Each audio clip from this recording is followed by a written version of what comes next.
Ini sebuah contoh kecerdasan.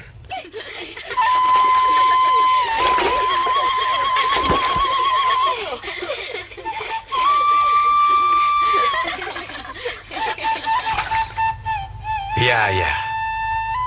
Hop! Hop! Hop!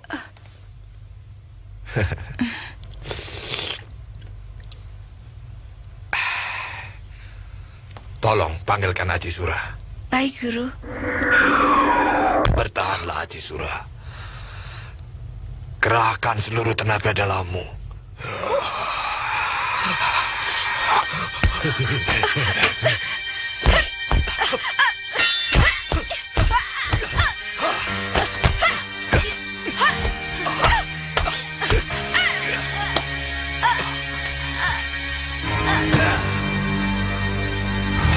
Bajingan.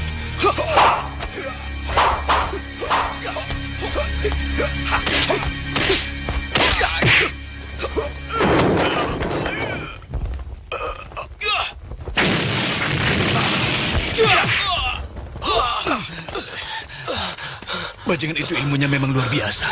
Cepat lapor pada Gusti Prabu Brahma, biar ayah yang menghadapinya. Baik, ayah.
Bajingan.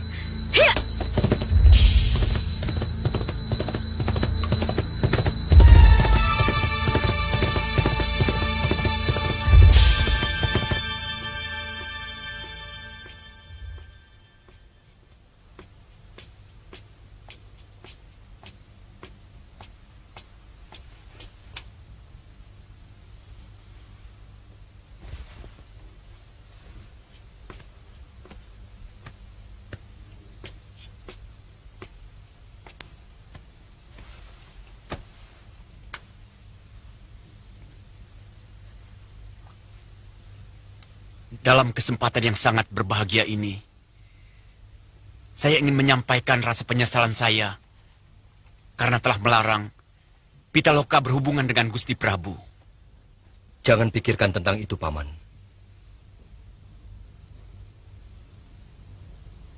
Aji Sura memang harus dihukum berat. Sangat berat. Apalagi menurut Eyang, dia menggunakan nama saya untuk perbuatan biadabnya. Paman, akan saya hukum dia dengan tangan saya sendiri. Berhenti! Saya Putra Ranggata, mau menghadap Gusti Prabu. Maaf, Raden. Gusti Prabu baru saja pergi. Pergi kemana beliau? Saya tidak tahu, Raden. Akan tetapi beliau menuju ke arah utara.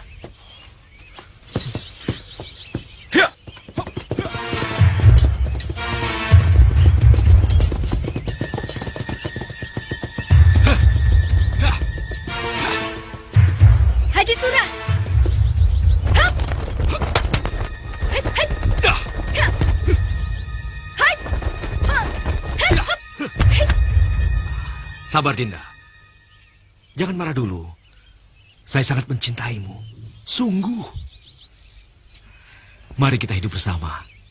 Saya kira setiap wanita tidak akan sudi punya suami seperti kamu.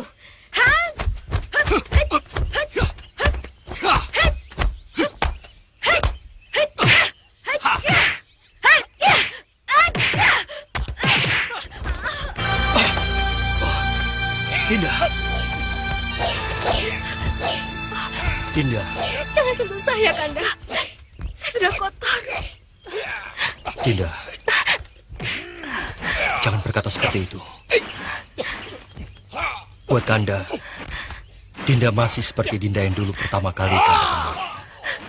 Dinda. Jangan, Kanda. Saya mohon.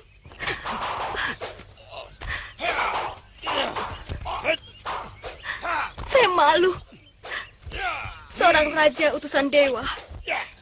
Dia harus mendapatkan wanita pendamping yang terbaik.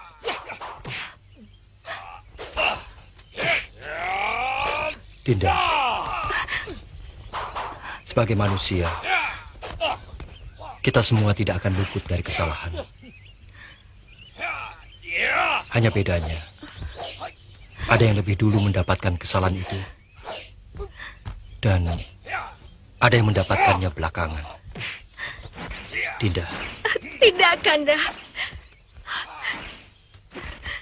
Saya tidak pantas lagi. Yang ada dalam pikiran saya sekarang, bagaimana membunuh bajingan seperti itu, karena akan membahayakan wanita lain.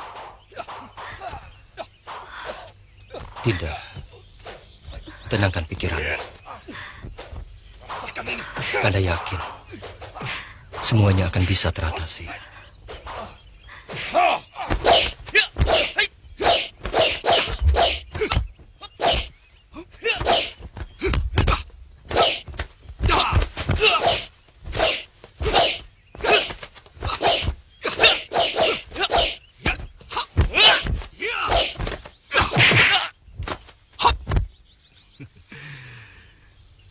Jangan paksa saya untuk berbuat lebih kurang ajar lagi, Guru.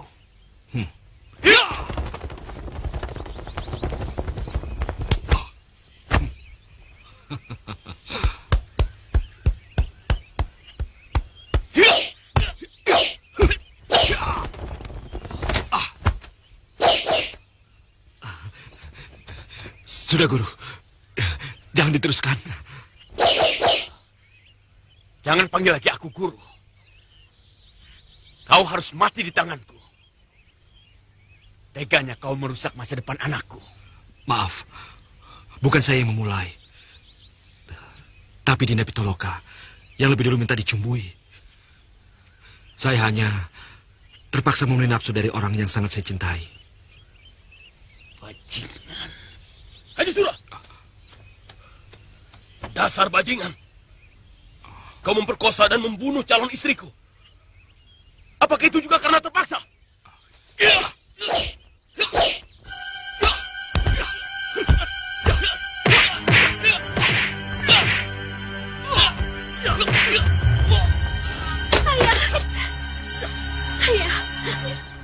Paman.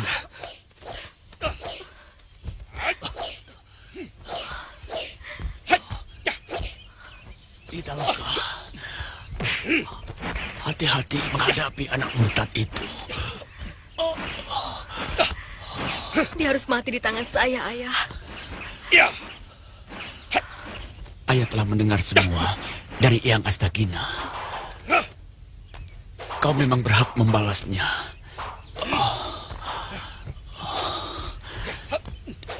Dia memiliki ajian naga bertala. Kita tidak akan bisa mengalahkannya selama tubuhnya masih menginjak bumi. Nanda Prabu, Paman yakin Ananda pasti mampu mengalahkannya. Saya akan berusaha, Paman.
Mana Pitaloka?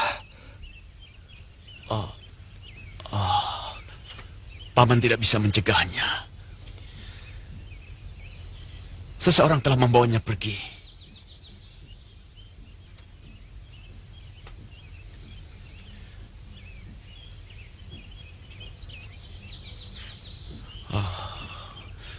Mudah-mudahan bukan orangnya Luh Karpo atau Aji Sura.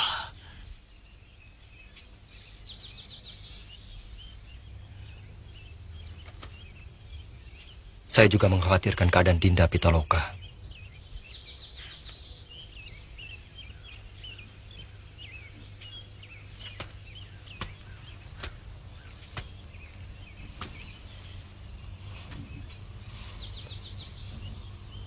Saya berjanji akan mencari Dinda Pitaloka sampai dapat, Paman. Nanda Prabu, Paman mohon diri. Karena Paman merasa punya tanggung jawab untuk mengembalikan keris batu bulan ke tempatnya semula di Kahuripan. Semoga Dewata mendengar niat baik Paman. Hamba juga demikian, Gusti Prabu.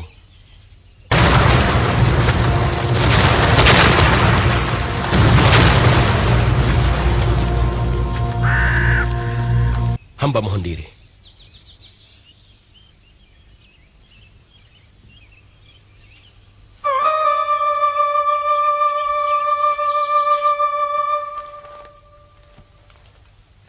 Ayo, kita minumkan ramuannya, Kakang.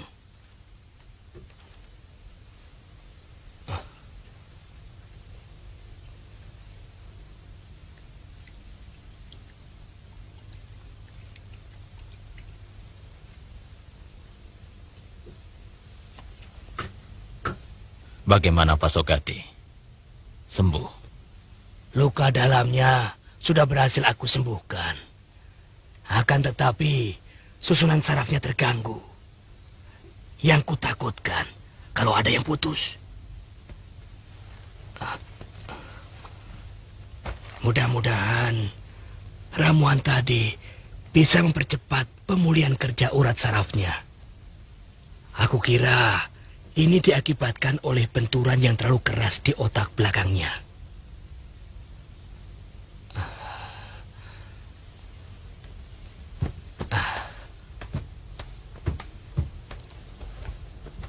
Apa masih bisa disembuhkan, Ki Pasogati?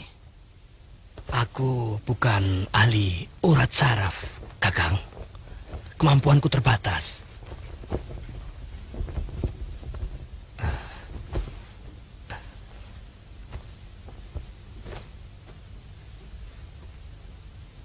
Sayang. Sebenarnya aku sangat tertarik pada bakat anak ini.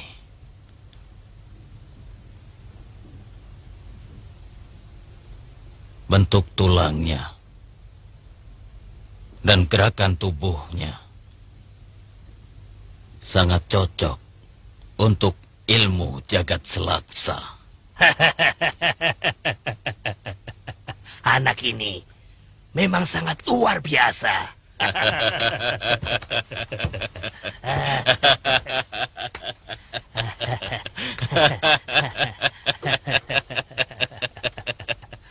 Bukan cuma Kakang, aku juga ingin mewariskan ilmuku kepadanya.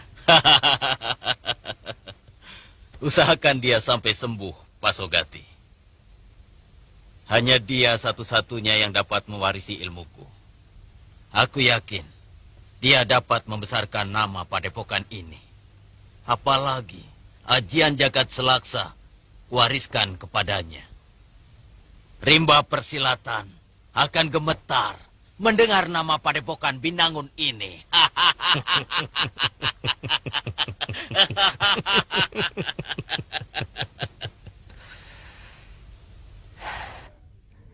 Kakang.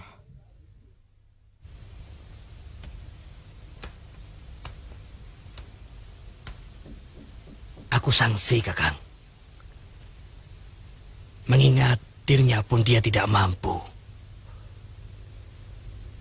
Dan kalaupun bisa disembuhkan, Apa mungkin kecerdasannya bisa pulih?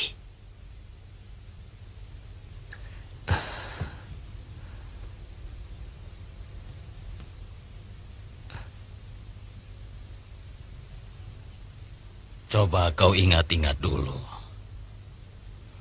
Barangkali kau pernah tahu ada tabib saraf yang pintar, Pak Sogati.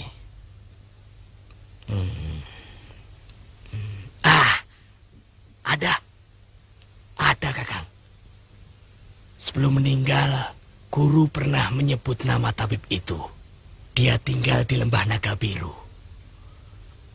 Kalau tidak salah, tabib itu bernama Prada Bisnawa. Kalau begitu, besok kita bawa anak ini ke sana. Aku tahu tempatnya. Letaknya dekat Gunung Cikuray. Sebaiknya anak ini biar pulih dulu tubuhnya. Aku akan merawatnya. Sementara itu, Kakang pergi menemui tabib Prada Bisnawa. Siapa tahu beliau bersedia mengobati di sini.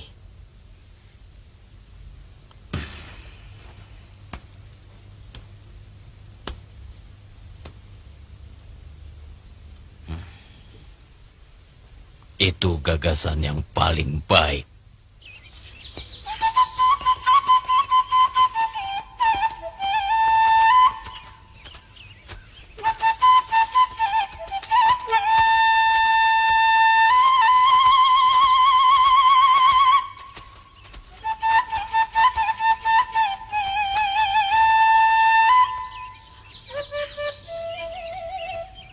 Kalian boleh pergi.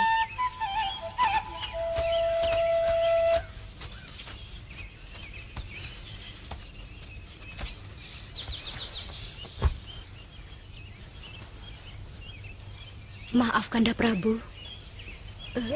Dinda. Kanda tahu. Dinda ingin mengutarakan sesuatu. Katakan saja. Tidak usah sungkan. Dinda lihat, beberapa hari ini Kanda selalu murung. Ada apa sebenarnya? Kanda memikirkan Dinda Pitaloka. Kanda yakin dia masih hidup. Kanda harus mencarinya, Adik Mantili. Maaf, Kanda Prabu. Tapi bagaimana dengan tugas Kanda sebagai raja?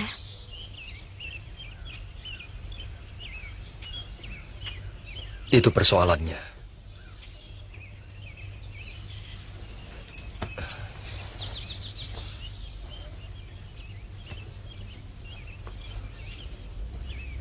Tapi Kanda akan mencari waktu yang tepat. Dan sementara Kanda menitipkan Madangkara pada Paman Patih Argani. Dan kamu, Mantili. Maaf, Kanda Prabu. Apakah tidak sebaiknya Kanda sebarkan dulu mata-mata untuk melacak keberadaan Kanda Pitaloka? Baru kemudian Kanda menjemput ke sana.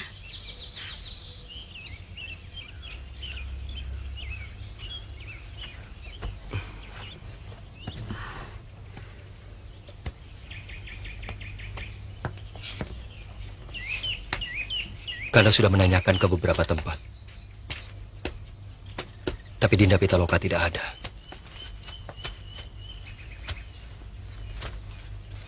Kanda tetap harus mencari siapa yang menyelamatkannya. Kanda Prabu, Dinda mohon untuk sementara Kanda jangan meninggalkan keraton. Dinda dan Kakang Kamasuta akan mengatur orang-orang untuk mencari Kanda Pitaloka. Terima kasih, Dinda.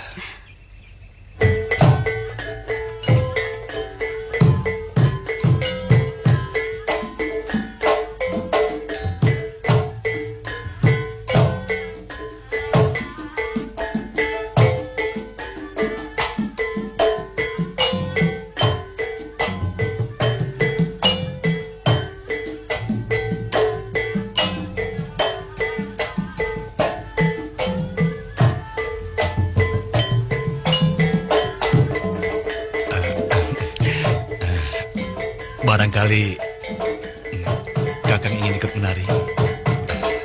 Tidak.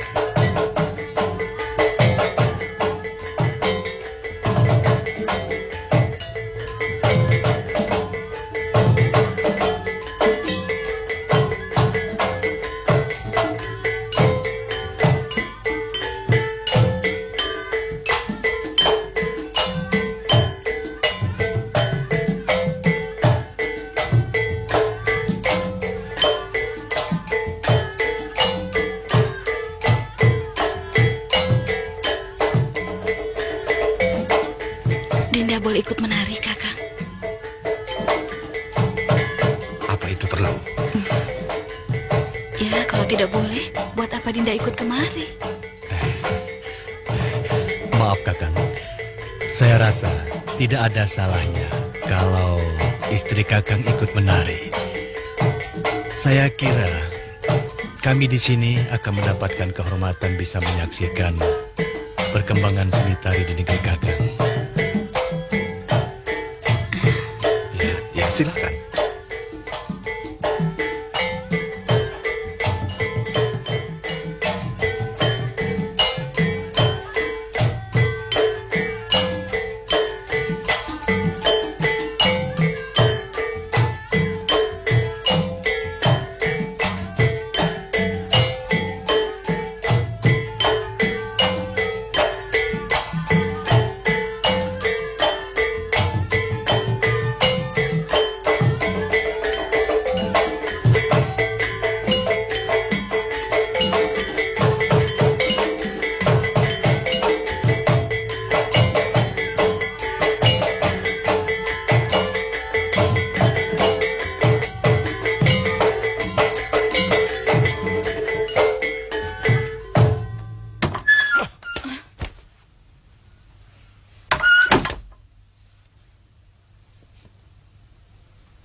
Lasmini, kau sudah memberikan aib padaku. Tidak pantas istri seorang tumenggung Pajajaran melenggang-lenggok seperti itu. Apalagi hanya di hadapan petinggi sebuah kadipaten. Apa salah saya, Kakang? Saya hanya ingin memperkenalkan sebuah tarian baru yang sedang digandrungi orang-orang kota Raja Pajajaran. Dan ternyata semua orang senang, Kakang. Setiap lelaki senang melihat wanita yang mampu membangkitkan birahinya. Tapi bukan kamu yang melakukannya. Kau istri seorang tumenggung. Dan karena kau datang bersamaku membawa amanat Gusti Prabu Siliwangi, maka kau pun harus membawa nama baik Pajajaran, bukan sebaliknya. Saya tidak mau seorang pun membelenggu kemauan saya. Tidak usah membawa-bawa nama Pajajaran. Saya tahu, sebenarnya Kakang cemburu melihat semua lelaki memperhatikan dan mengagumi tarian saya. Kau keliru. Ternyata kau masih belum bisa membawa diri sebagai istri seorang pembesar. Kelakuanmu masih seperti rakyat jelata. Cukup. Jangan lupa, Kakang. Ayah saya juga seorang petinggi Madangkara. Bahkan sekarang menjabat sebagai Mahapati. Siapa yang tidak kenal Mapanji Aragani?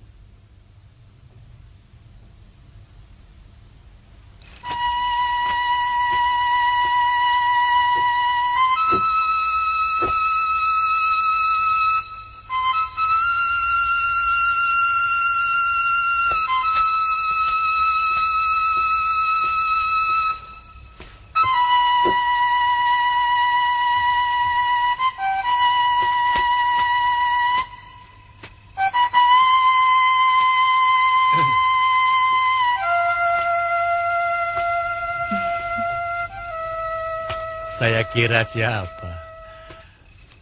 Kertamaya memang lebih panas dari Pajajaran. Nyai Tumenggung pasti sedang cari angin. Iya. Saya mencari kesejukan di sini. Di kamar terasa pengap. Kenapa tidak bersama Kakang Tumenggung? Air pegunungan pun menjadi panas kalau ada dia.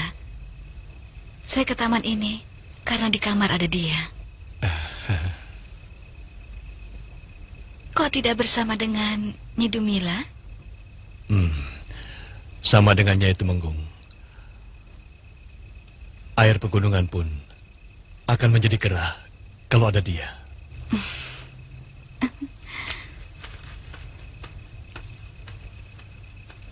Nyai Tumenggung.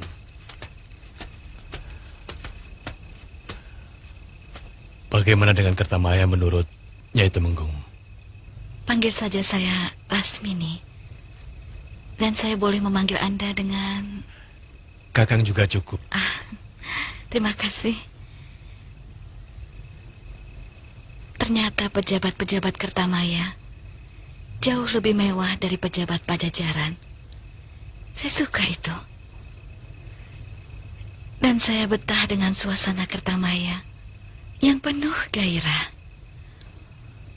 Orang-orang Pajajaran terlalu kaku. Kami memang mengabdi pada kesenangan. Dewata Agung menciptakan alam semesta untuk dinikmati oleh penghuninya. Saya setuju. Hanya orang-orang bodoh yang memicingkan matanya untuk kesenangan.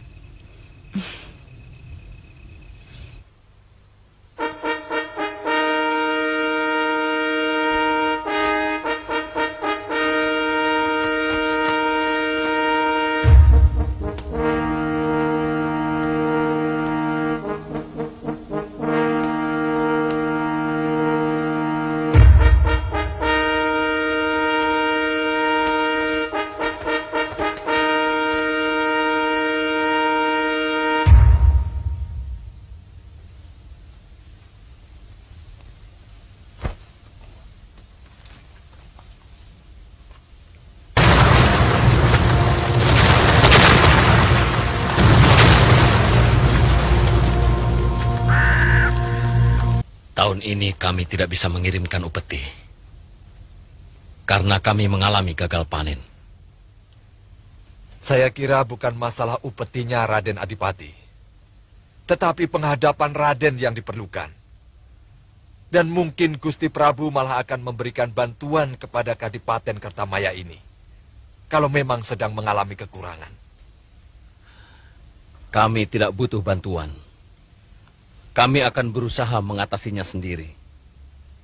Kalau memang demikian kemauan Raden, sebagai utusan saya mohon jawaban Raden tertulis dalam surat. Agar Gusti Prabu memahami dan mempercayai bahwa itu memang benar-benar kemauan Raden.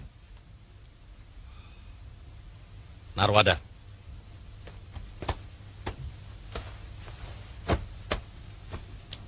Hamba Raden. Tuliskan surat kepada Sang Prabu. Katakan bahwa tahun ini dan mungkin juga tahun depan Kadipaten Kertamaya tidak bisa mengirim upeti. Bahkan tidak bisa mengirimkan utusan. Maaf Raden, pernyataan seperti itu sama artinya dengan pembelotan.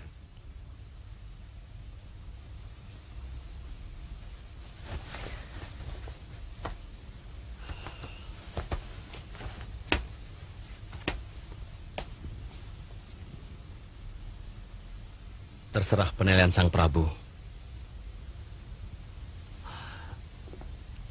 Aku yakin Paman Tumenggung seorang utusan yang jeli dan cukup jelas mendengar kata-kataku. Lebih dari jelas, Raden.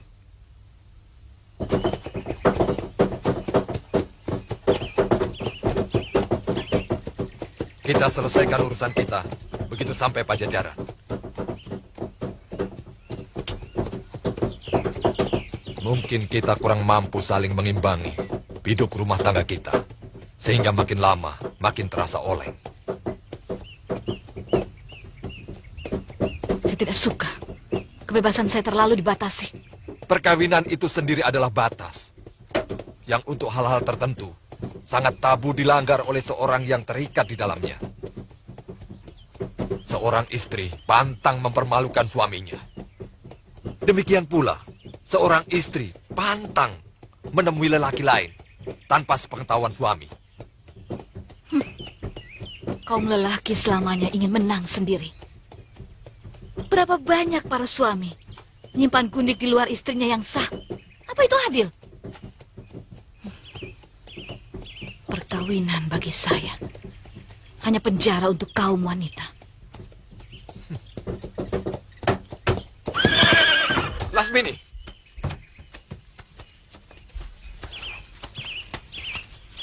Jaga mulutmu.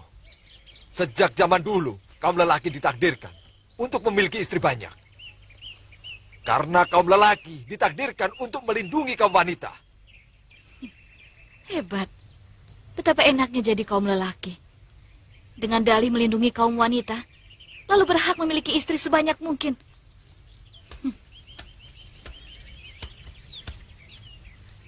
Kita berbeda pandangan, Kakang Tumenggung. Cara seperti itu tidak adil. Karena jauh di dalam lubuk hatinya, tidak ada satupun wanita yang rela diperlakukan seperti itu. Tergantung wanita macam apa yang menilai. Karena pada hakikatnya, setiap wanita bahkan merasa terlindungi oleh ikatan perkawinan.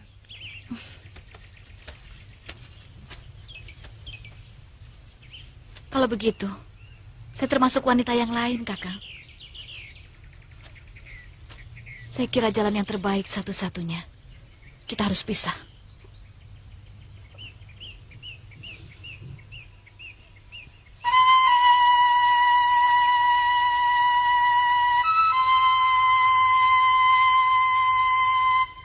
Itu memang keinginanmu. Tidak apa. Buat apa mempertahankan perahu rapuh?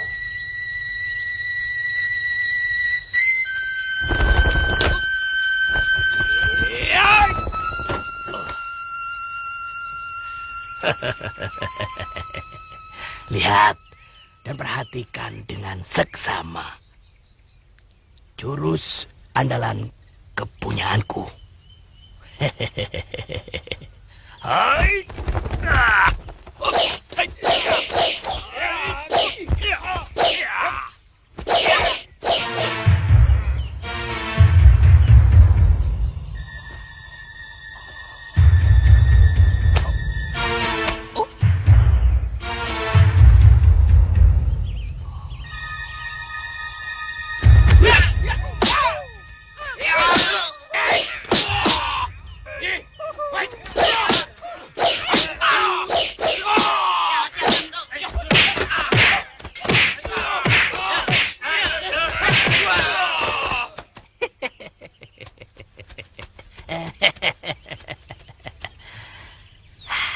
Bagus kan jurusnya? Jurus tadi namanya bidadari memetik rembulan. Aku yakin kau pasti tertarik dengan jurus itu. Kalau kau sudah sembuh, kau pasti akan mampu melakukannya dengan baik.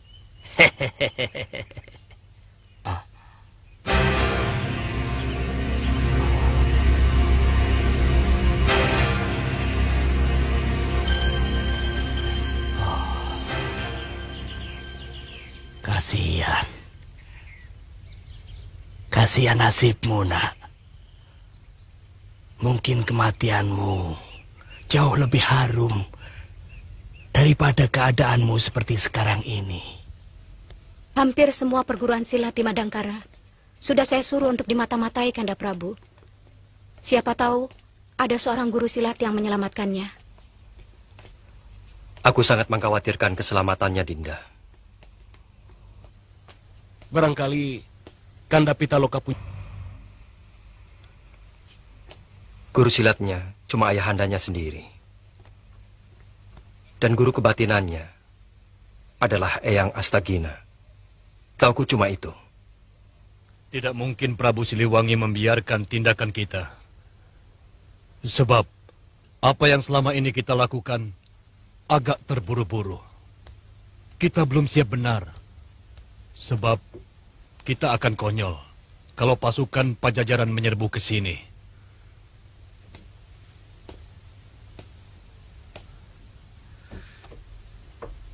Kau takut, Kakang Narwada? Saya cemas. Rencana besar Raden Adipati akan kandas. Hanya karena terburu-buru. Kalau kita lebih siap lagi, saya yakin pasukan Kertamaya akan bisa menang. Dengan satu syarat, kita dahului menyerang. Sebab menyerang jauh lebih baik daripada bertahan. Kalau begitu kita serang. Kenapa harus bingung? Pesanan kuda dari Majapahit belum datang.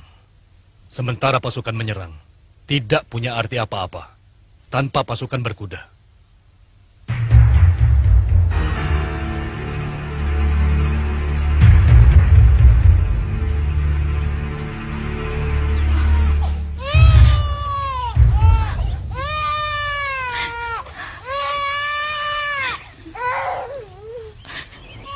Aku titip Anjani, Tiram.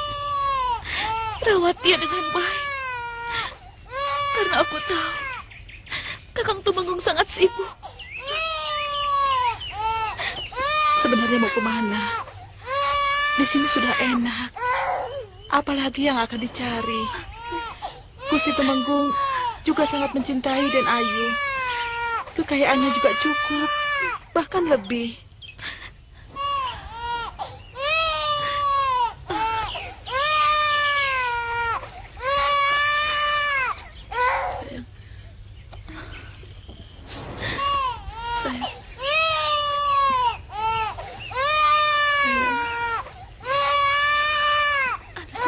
Tidak bisa kau mengerti. Aku tidak bisa hidup dalam kekangan. Aku biasa bebas seperti burung yang hinggap dimanapun aku suka. Sementara di sini aku terkungkung.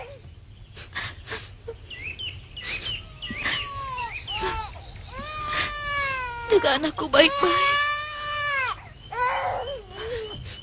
Suatu saat, aku pasti akan menjenguknya.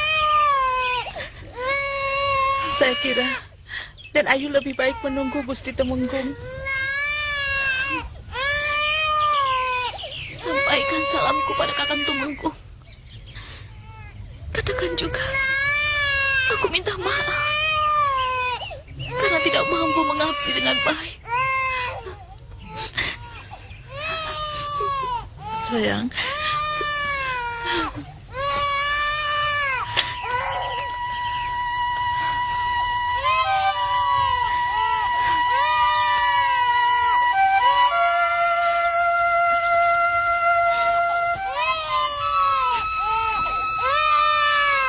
Anjani, nanti kalau sudah besar, jangan jadi pendekar, ya. Sebab pendekar itu lebih mencintai pedangnya daripada suaminya.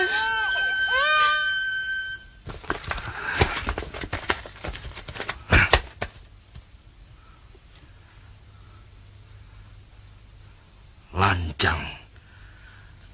Dananjaya harus membayar mahal untuk pembelotannya itu.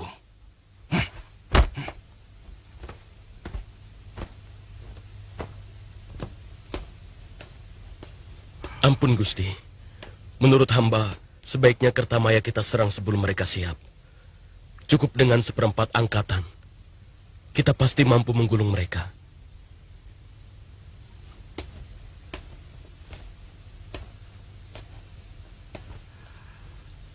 Aku inginkan Adipati itu ditangkap hidup-hidup.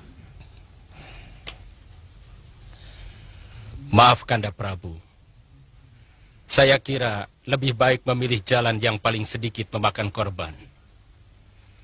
Perang akan menghancurkan perdagangan dan pertanian rakyat. Sementara menurut laporan Tumenggung Gitanyali, kehidupan rakyat Kertamaya cukup makmur. Bagaimana kalau Kanda Prabu mempercayakan tugas itu kepada saya?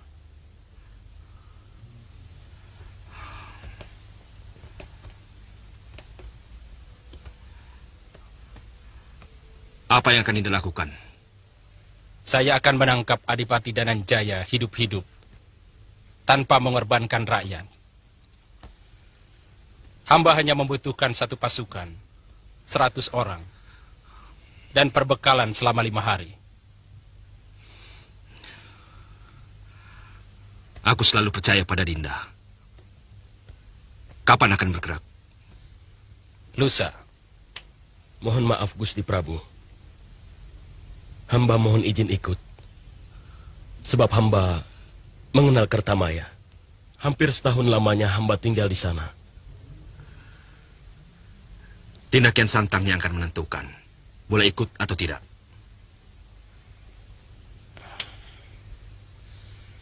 Saya merasa tidak keberatan, Kanda Prabu.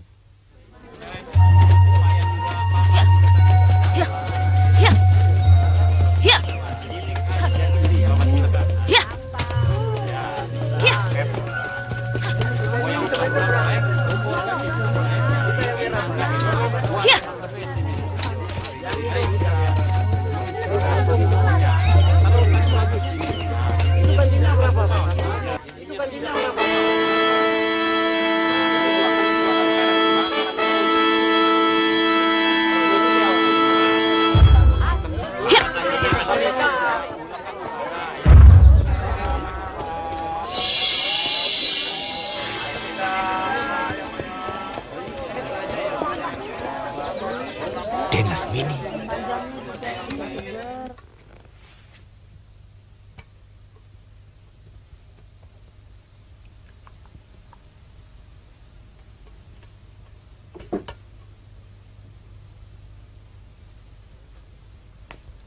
Saya tidak membenci dia. Dinda jangan salah paham. Mana mungkin seorang ayah memusuhi anaknya sendiri. Saya cuma khawatir dia akan kembali mengganggu Gusti Brahma.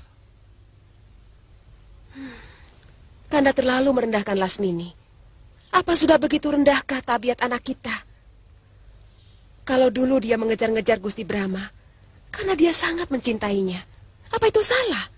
Tidak. Kalau yang dicintai juga membalas cintanya. Apa yang dilakukan oleh anak kita benar-benar memalukan. Dia sudah tahu bahwa Gusti Brahma tidak mencintainya. Tapi dia nekat. Akibatnya kita yang menerima aib.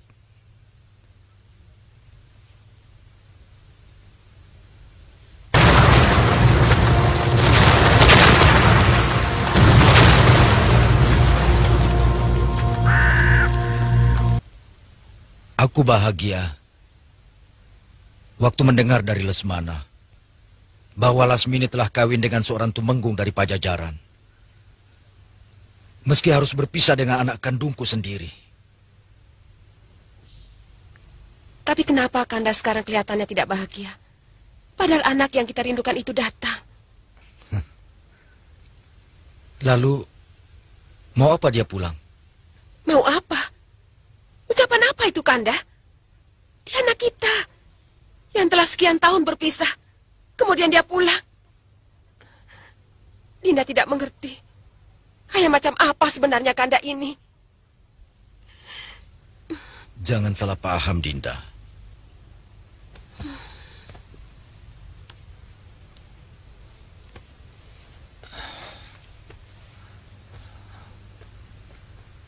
Kanda tidak ingin mendapat malu untuk yang kedua kalinya, Dinda. Kakang Muharda.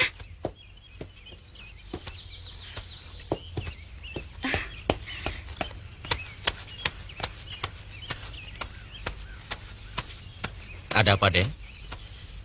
Kakang Muharda mau kemana? Saya disuruh Gusti Patih Haragani ke istana. Kakang Muharda sering ke sana? Ya pasti. Semua kuda-kuda pilihan yang ada di sana, itu saya yang ngurus.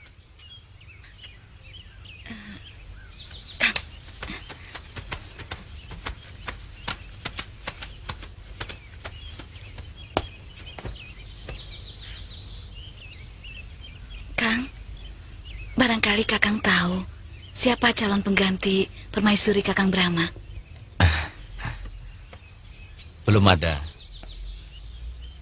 Karena Gusti Prabu masih sangat yakin bahwa beliau bisa menemukan Den Pitaloka. Itu sebabnya kenapa beliau belum berniat mencari penggantinya. Kenapa Kakang Brahma tidak berusaha mencarinya? Sudah. Bahkan puluhan prajurit dikirim untuk mencari Den Pitaloka. Tapi sampai sekarang belum ada kabarnya. Memangnya kenapa, Den? Tidak apa-apa.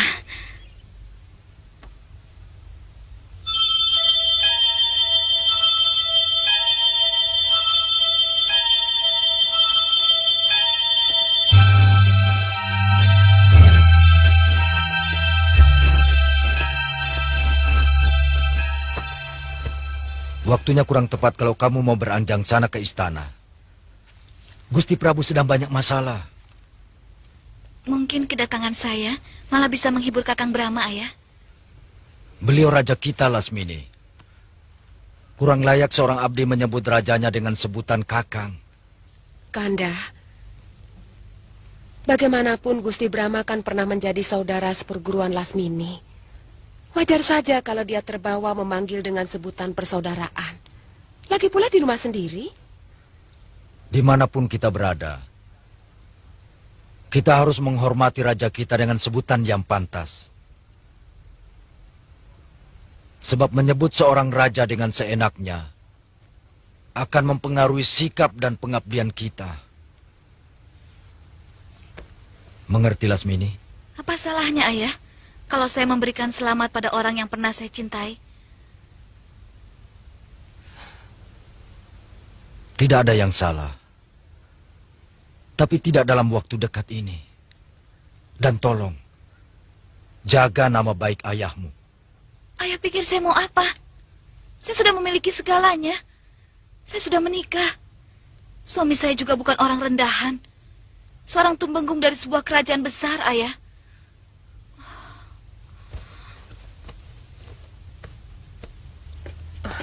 Lasmini. Ayah terlalu menghina saya, Ibu. Jangan perlakukan saya seperti sampah yang hanya bisa menebar bau busuk. Lasmini, ayahmu tidak bermaksud seperti itu. Dia tidak mau melihat kamu terhina.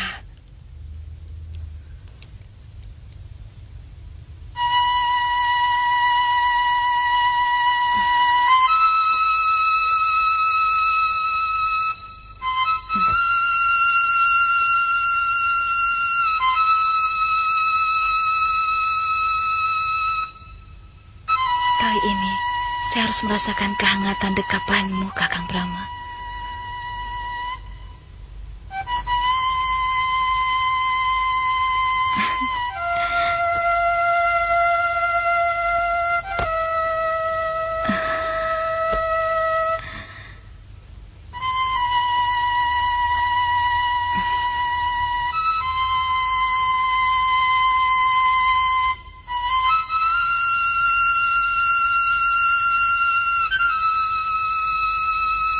Kali ini, saya tidak boleh gagal. Saya harus tempuh dengan cara apapun.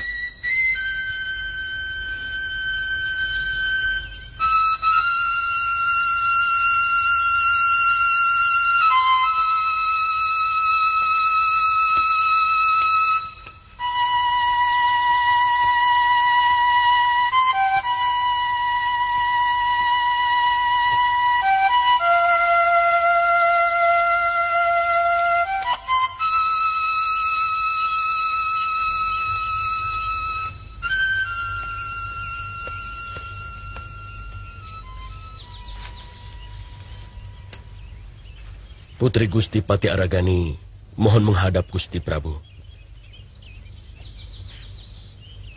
Kau tahu hari ini bukan hari penghadapan, bukan? Hamba sudah menyampaikannya, Gusti. Tapi beliau memaksa. Hanya sebentar katanya. Karena besok sudah harus pulang ke Pajajaran. Hanya untuk kali ini kuizinkan.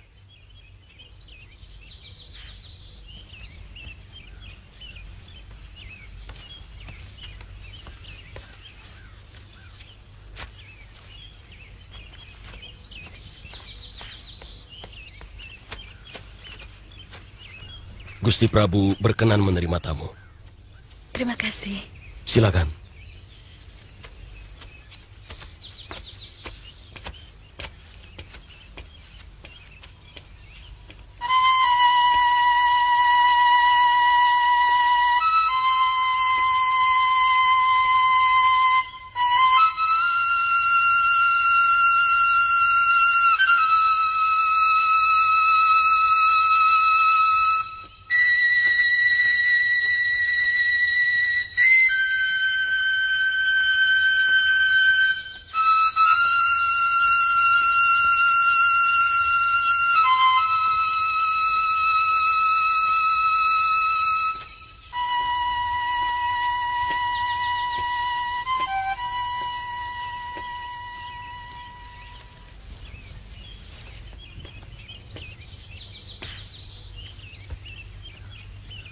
Hamba mengucapkan selamat atas pengangkatan Paduka sebagai Raja Madangkara. Dan hamba juga berterima kasih atas pengangkatan ayah hamba sebagai Mahapati. Terima kasih Lasmini. Saya hanya menjalankan garis ketentuan Dewata Agung. Terimalah sembah hamba sebagai abdi. Jangan berlebihan Lasmini. Saya tidak suka.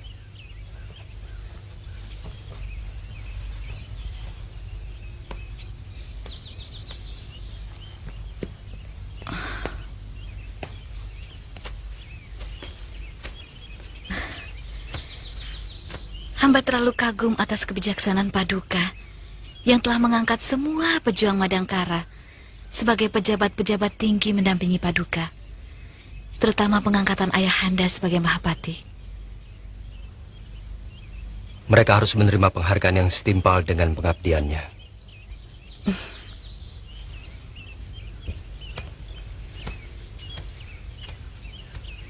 Tindakan Paduka mengingatkan hamba pada cerita Raden Wijaya yang juga membagi kedudukannya pada orang-orang yang membela perjuangannya.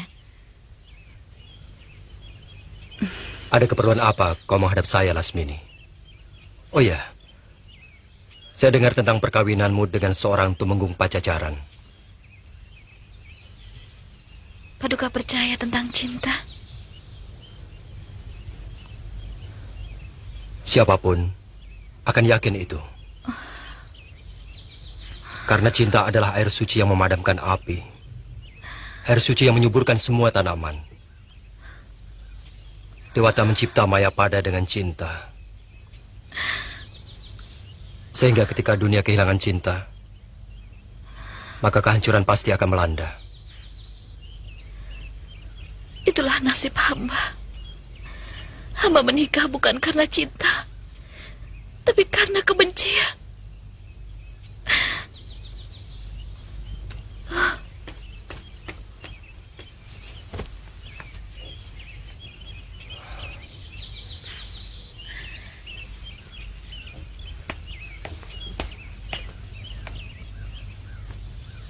Apa maksud dari kata-katamu itu? Hamba benci kepada nasib hamba. Hamba merasa dipermainkan Dewata. Hamba tidak pernah mendapatkan apa yang hamba ingini.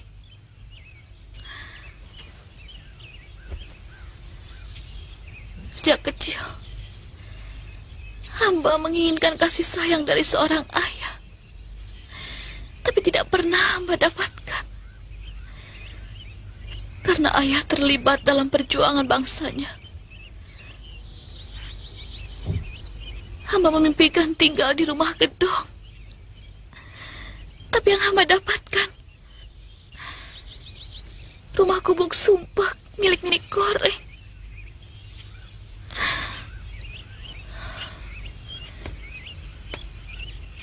Begitu dewasa, hamba menginginkan cinta dari seseorang yang benar-benar hamba sayangi. Tapi ternyata ditolak secara halus.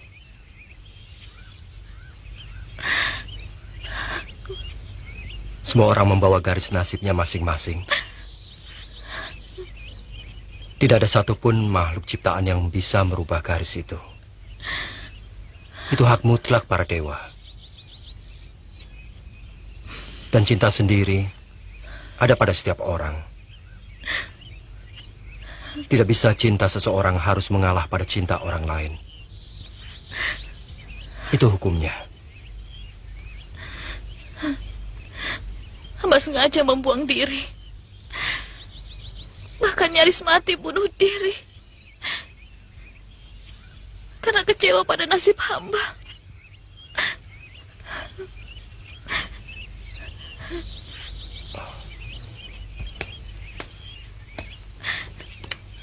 Ada Pak Dida Bantili? Kakang Prabu, Legian sudah menemukan tempat Kanda Pitaloka. Apa dia melihat sendiri? Maksud hamba, Legian mendengar cerita dari beberapa penduduk desa Gintung yang melihat seseorang membawa gadis dalam keadaan pingsan Tepat pada hari hilangnya Kanda Pitaloka. Perintahkan dia sampai Dinda Pitaloka ketemu. Baik Kakang Prabu, hamba mohon pamit.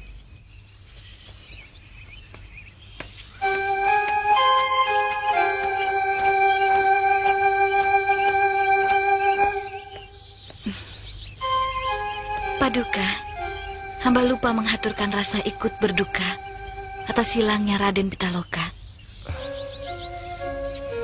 Terima kasih Lasmini. Mudah-mudahan tidak lama lagi orang-orangku akan menemukan dia.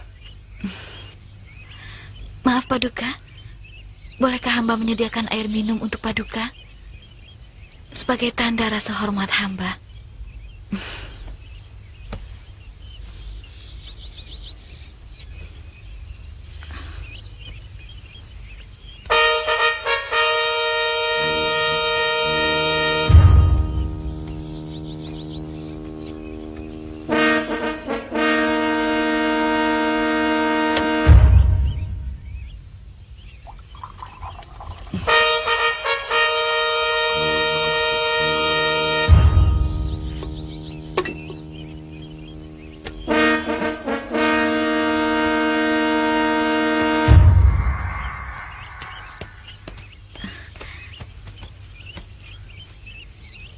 Ada apa, Paduka?